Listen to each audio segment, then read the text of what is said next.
It's May 20th, 1927. Charles Lindbergh has just touched down at Le Bourgeois airfield in Paris after 33 hours alone in a cramped cockpit. When he lands, the crowd goes wild. Within weeks, aviation stocks explode. Dozens of new airline companies announce their launches every single week.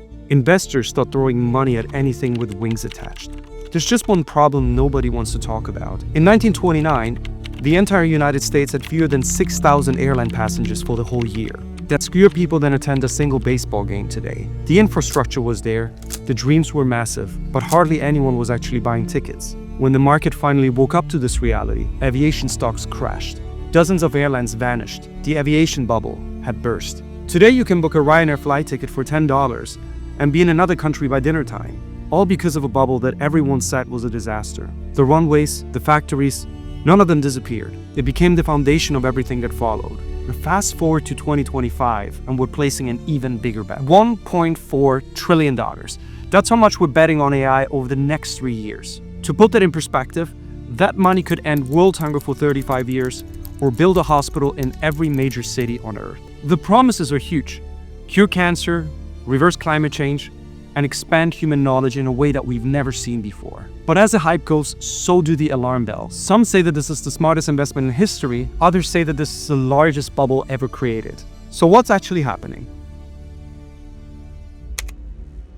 Most revolutionary technologies have historically created what economists call a speculative bubble. The playbook is always the same. First, a genuine breakthrough captures everyone's imagination. Then the money floods in based more on dreams rather than reality. Prices skyrocket, and eventually the crash. That's also what happened with the internet in the famous .com bubble. Billions poured into .com startups burning cash, and the reckoning came in the year 2000. But the fiber optic cables laid during that bubble built the backbone of the modern web. Without them, no Netflix, no Zoom, no Instagram. So the lesson is that bubbles are usually right about the destination, but dead wrong about the timelines. So is AI about to follow the same script? Let's start with the evidence. And honestly, it's pretty staggering. The first argument that people who believe in an AI bubble make is that the money doesn't add up. The cash flow, that's the money left after all expenses of the largest technology firm, is currently down by 30%. Take OpenAI, which is largely seen as one of the biggest success stories of the AI age. Their projected revenue is at 13 billion, but their valuation is at 300 billion. That's a ratio that makes the .com era seem sane. And new data centers that are needed to run the new models will cost $40 billion a year to run in 2025, while only bringing in 50 to 20 billion in revenue. So the translation here is that you're spending $40 to make back 20. The second point that is often made is that firms are not adopting AI. But here the picture is actually quite murky. So MIT recently released a study that claimed that 95% of AI projects failed. And that, of course, created massive headlines. But this research also has some serious problems. First of all, the study was based on only 52 interviews, and it used a 6-month return on investment window, which is way too short for any kind of enterprise technology assessment. And finally, it also recruited participants that were specifically willing to discuss AI implementation challenges. That's like serving people at a divorce lawyer's office about marriage success rates. The real-world data tells a different story. So another more recent study by Anthropic actually found that adoption among US firms doubled in 2 years from 3.7 to 9.7%. And around 40% of employees now report using AI at work with or without their manager's approval. And actually, we've seen this before. So when email first arrived, productivity dropped. Same with the internet, same with personal computers. New tools take time to master, but Wall Street doesn't always wait. The final point, which is more important, is that the technology itself may be hitting a wall. The industry mantra is currently all about scale.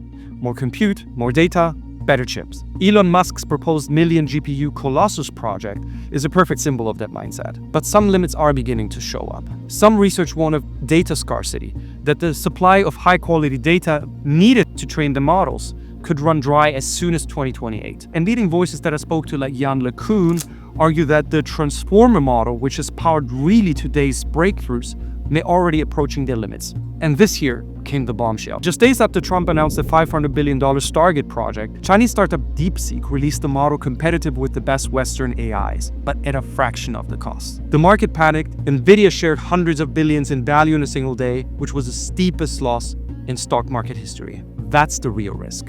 Building AI megastructures that could be outpaced by more efficient designs. Like investing billions in CD factories right before Spotify. The danger isn't just overbuilding, but it's overbuilding the wrong thing at the wrong time. But then why do investors keep doubling down? The debate isn't really whether AI as a technology succeeds, it's when. Markets want revolutionary returns right now. History usually says that it takes decades. But what if this time the timelines actually line up? That's what companies like OpenAI are betting on. And their strategy document suggests that they're not just trying to build a smarter chatbot, but it's to create a so-called super assistant, which is effectively controlling the entire interface to the internet. So think about it. ChatGPT wouldn't just be answering questions, but it would manage your calendar, book your travel, calling your lawyer.